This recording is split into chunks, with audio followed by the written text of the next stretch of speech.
I was sent this generator cable, carrier, and electrical box and asked to give my opinion on it, make this short video. So here we go. This is a 30 amp cable.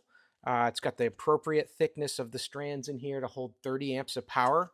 You know, you use the wrong size cable, it could get hot, become a risk of injury. So you got to have the right sized cable for the jobs. This is a 30 amp system, so it has a specific style of 30 amp plug where one of the tongs is a little bit longer, and it has a divot here on the right side there. And that is going to be useful to plug into a generator that provides 30 amps of output. I'll show you that later. This here is the output of this cable.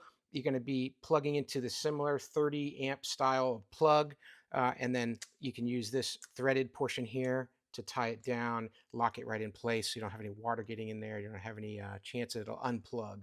So this is a very safe cable in that respect. They give you a cable carrier here, which is quite nice. If I go like this and connect it through to the little slots here, I can use this to carry it or to hang it on the wall so you never lose this cable. It's ready to go when you need to pull out your generator and you need to power something, perhaps an RV or even perhaps an outbuilding or part of your circuits in your home.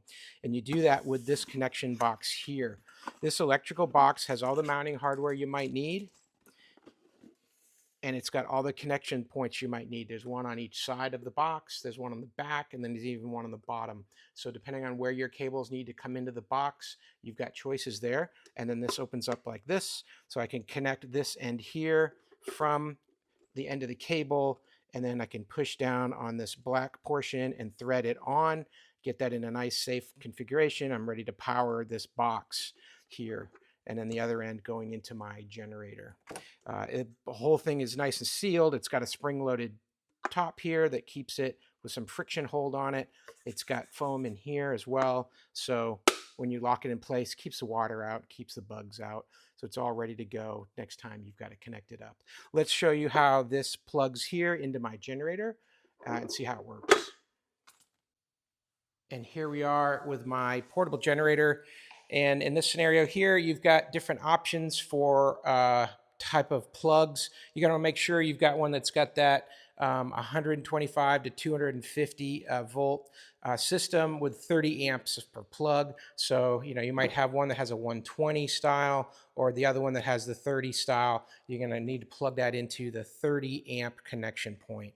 And that's what you would use to connect your cable to your generator and then connect that up to your needed power source. So hope that helps. Have a great day.